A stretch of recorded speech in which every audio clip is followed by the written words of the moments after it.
Hello दोस्तों, ignite MBA में आप सभी का स्वागत है। मैं मकरंद आंबेडकर और पिछले 11 सालों से क्वांटिटेटिव एप्टीट्यूड और रीजनिंग ये दोनों सब्जेक्ट पढ़ा रहा हूं। दोस्तों, जैसे आपने इसके पहले 7 पार्ट्स देखे, जो क्वांटिटेटिव एप्टीट्यूड की सीरीज हमने स्टार्ट करी थी, उसका आज का 8वां पार्ट है। और हमने बेहतरीन से बेहतरीन क्वेश्चन डिस्कस किए जो आपके आने वाले एग्जाम्स में आपको बहुत मददगार साबित होने वाले हैं गाइस। दोस्तों, अगर आपको हमारी पेड बैच लेनी है तो आप MSc MBA शिखर बैच 2025, ये ऑलरेडी बैच लाइव है। आपको ये बैच लाइव प्लस रिकॉर्डेड जो लेक्चर्स हो गए वो रिकॉर्डेड फॉर्म में मिलेंगे। अगर आपको एनरोल करना है तो 5,999 प्लस GST 70% ऑफ है, 70% ऑफ है। और हमारा अभी एक्चुअली ऑफर चल रहा है। ऑफर है 20% ऑफ, करेक्ट।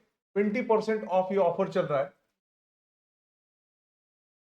पापा आपको कोड यूज करना है, ठीक है। आपको कोड यूज करना है बाप्पा, करेक्ट गाइस। मिनट, ठीक है। बाप्पा कोड यूज करना है, BAPPA। तो आपको 20% का डिस्काउंट ये कोर्स पे मिल जाएगा दोस्तों। चलो तो आज का सेशन स्टार्ट करते हैं, रुक करते हैं आज के पहले क्वेश्चंस की तरफ, ठीक है। चलो, तो पहला क्वेश्चन है टाइम, डिस्टेंस एंड स्पीड, ठीक है। जो रेलवे और ट्रेन के क्वेश्चंस बोलते हैं। अब उन्होंने क्या दिया, देखो, train A running at a speed of 36 kilometre per hour crosses the train B in 20 seconds. So find the speed of the train B in kilometer per hour if the sum of the length of train A and B is 600 meters and both the trains running in the opposite direction. Whenever whenever two objects are moving in opposite direction, their speed get added. मतलब उनका speed का क्या होता है, addition होता है। उसको हम बोलते हैं रिलेटिव स्पीड। तो हमें पता है कि distance that is equal to speed into time. Guys, this distance means which distance? Now see a train running at a speed of 36 kilometre per hour crosses train B, मतलब दोनों train का, ठीक है। तो ये कितना दिया है, डिस्टेंस वहां पे दिया है 600, isn't it? Is equal to speed कितना दिया है, देखो। अब उन्होंने बोला है कि ट्रेन का speed 36 kilometre, train running at a speed of 36 kilometre. तो 36 प्लस, ठीक है, ये कौन सा स्पीड होगा, रिलेटिव स्पीड होगा guys, correct. Into what, into 20 seconds, बराबर। बट अब ये करने से बात नहीं बनेगा, हमें इसको काय में कन्वर्ट करना पड़ेगा, ठीक है। अब यहां पे देखो, ये जो यूनिट, अगर this is what, this is speed into time है, डिस्टेंस है, तो ये मीटर में अगर है तो हमें यहां पे मीटर पर सेकंड में कन्वर्जन दिखाना पड़ेगा। सो डिस्टेंस 600, तो इसका आंसर एग्जैक्टली आएगा गाइस, ठीक है। चलो इसको सॉल्व करते हैं। 18 into 600/5 that is equal to, ठीक है। ये 20 को भी मैं अपॉन में लेके आता हूं, जरूरत नहीं है यहाँ पे। 20 को भी अपॉन में लेके आता हूं, is equal to 36 plus S, ठीक है। तो नाउ सी गाइस, तो 23 जा, ठीक है, 5 6 जा, means this is what 108। So 108 minus 36 is equal to s. So 108 में से 36 गया, मतलब कितना बचेगा। So this is what 72 is the correct answer my dear friend. और 72 ये क्या रहेगा, किलोमीटर पर आवर में रहेगा। Hope you understand the question, ठीक है। चलो let us move towards the next question. The question which is based on partnership, my dear friend, correct। Partnership में का क्वेश्चन है नेक्स्ट। अब पार्टनरशिप में का कंसेप्ट आपको पता है कि capital into time period that is equal to profit का रेशियो बोलते हैं। कैपिटल का ratio that is into time period का ratio that is equal to profit का रेशियो बोलते हैं। तो अब ये देखो, A invest ₹X in a business, ठीक है। After 4 months B join him with ₹2X and A double is investment, बराबर। तो इसको लिखेंगे कैसे, देखो, ए और बी बराबर है ए इन्वेस्ट एक्स। इसकी इन्वेस्टमेंट कब तक रहेगी, देखो आफ्टर 4 months के बाद, मतलब टोटल बिजनेस अगर 1 साल का है तो 4 महीने तक उसकी इन्वेस्टमेंट क्या रहेगी, एक्स रहेगी, बराबर है। प्लस उसके बाद उसने क्या किया, डबल किया इन्वेस्टमेंट, मतलब जो एक्स था वो 2x हो गया, मतलब बचे हुए 8 महीने के लिए उसकी इन्वेस्टमेंट क्या रहेगी गाइस, 2x रहेगी, बराबर है, डिवाइडेड बाय। और उसके बाद क्या बोला है, बी कब आ रहा है, 4 महीने बाद आ रहा है। 4 महीने बाद आ रहा है, मतलब एग्जैक्टली बिजनेस में कितने दिन था ये, ठीक है, विथ इन्वेस्टमेंट ऑफ 2x। और बिजनेस में कितने दिन था, 4 महीने बाद आ रहा है। पूरा बिजनेस 1 साल का है, मतलब 12 महीने में से अगर 4 हटा दूं तो 8 रहेगा। सो आपको किसकी रेशियो मिलेगी, ए और बी की रेशियो मिलेगी दोस्तों, बराबर है। तो ये कितना 4x प्लस 16x, मतलब कितना हो जाएगा 20x। बटे 16x, ठीक है। सो ये 2x इंटू 8 लिखना था, ठीक है। सो this is what 16x, x get cancel, तो 5 चौ 20 और 4 चौ 16, मतलब इसका रेशियो 5:4 आ जाएगा। अब उन्होंने टोटल प्रॉफिट दिया है, मतलब हमें ये प्रॉफिट का रेशियो मिला है, ठीक है, प्रॉफिट का रेशियो। तो टोटल पार्ट मतलब 5 + 4 9, 9 पार्ट की वैल्यू 13950 है। तो भाई find the profit share of A, तो 5 पार्ट की वैल्यू कितनी रहेगी, बस यही निकालना था। सो 9 1 जा 9 4, 9 5 जा 5 जार मतलब 1550 इंटू 5, मतलब 0 5 5 25, 25 2 27 और ये 7, मतलब 7750 is the correct answer, my dear friends. Hope you understand the question, which is based on partnership. Let us move towards the next question. Now see the next question, which is based on compound interest question, guys. उन्होंने क्या बोला है, man invested an amount in two schemes in the ratio of 2:3 at the rate of 20% per annum and 10% per annum. Now you need to understand the 20% per annum for 2 years, 10% per annum for 2 years. So 20% for 2 years means a plus b plus a into b upon 100, 20 plus 20 plus 20 to 20 by 100, मतलब ये 20% जो है ये कितना हो जाएगा 2 साल के लिए, और 2 ईयर के लिए कितना हो जाएगा, ये 44% हो जाएगा गाइस।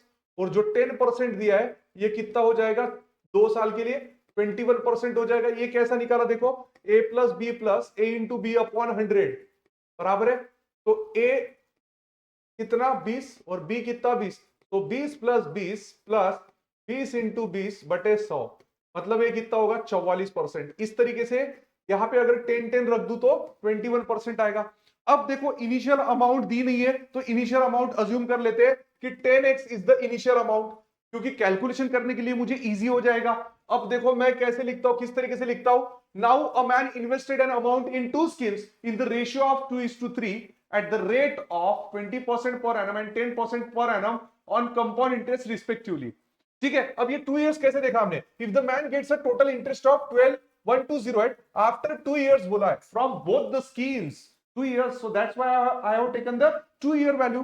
तो इसको कैसे लिखते हैं देखो, इनटू, ठीक है, 2 साल का मतलब कितना 44% बटे 100 इंटू, अब ये 2:3 में बांटा गया, मतलब पहली वाली स्कीम में 2/5 होगा और दूसरी वाली स्कीम में 3/5 होगा, मतलब टोटल इसका 2/5, मतलब 2 + 3 5, that's why 2/5 and this is 3/5, तो ये 2/5 plus again 10x initial investment अगर ले लेते हैं इंटू दूसरा ये कितना हो जाएगा 21%, so 21 by 100 into कितना 3/5, so that is equal to 1208, my dear friends, 1208. This is a very simple understanding.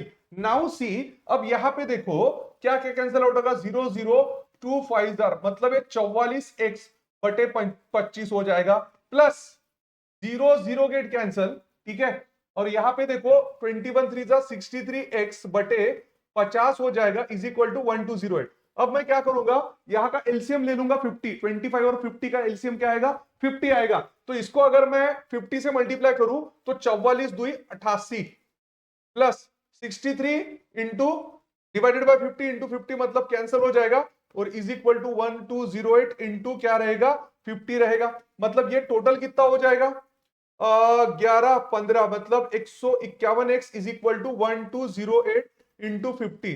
तो अभी देखो ये 8 में कटेगा, बराबर है 151 8,000, तो x की वैल्यू कितनी आएगी दोस्तों 8 25 40, मतलब 400।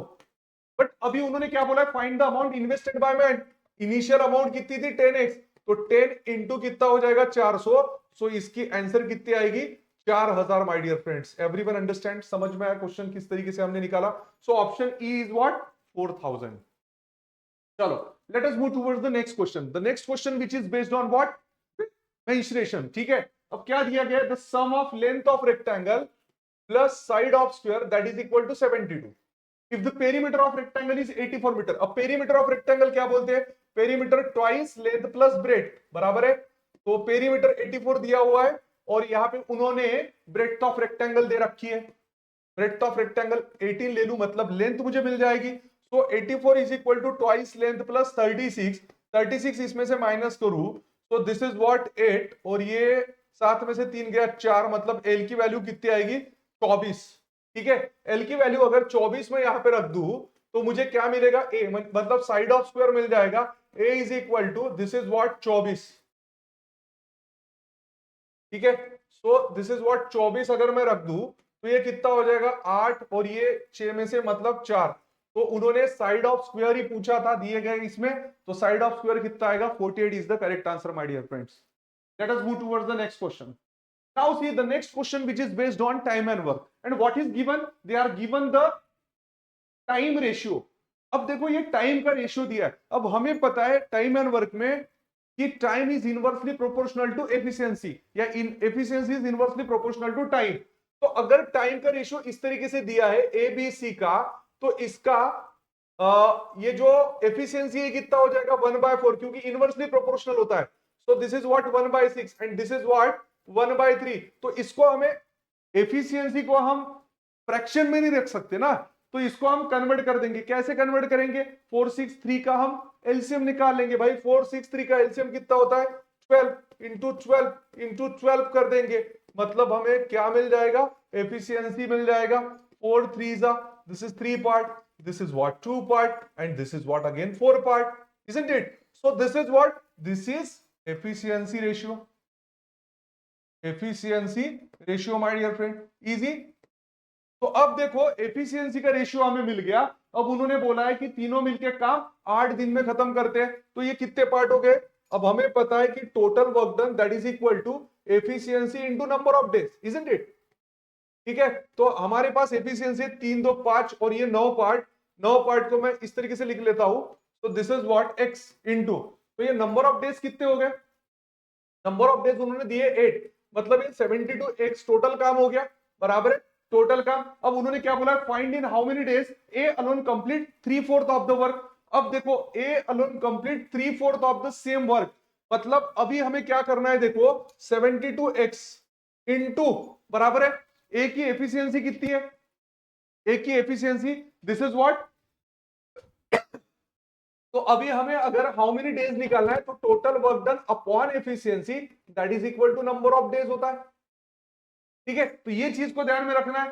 अब देखो मेरे पास अभी टोटल वर्क डन कितना है 72 एक्स, ए की एफिशिएंसी है 3x और उनका कितना बोला है 3/4 ऑफ द वर्क, मतलब guys x get cancel 3 get cancel and answer is what 18 days, मतलब 3/4 ऑफ द वर्क ये कितने दिन में खत्म करेगा, 18 डेज में खत्म करेगा। तो होप सो आपको ये पांचों भी क्वेश्चन बहुत बेहतरीन तरीके से समझ में आए होंगे, ऐसी मैं उम्मीद करता हूं। और वीडियो अच्छा लगा होगा तो लाइक शेयर सब्सक्राइब करना ना भूलना है दोस्तों।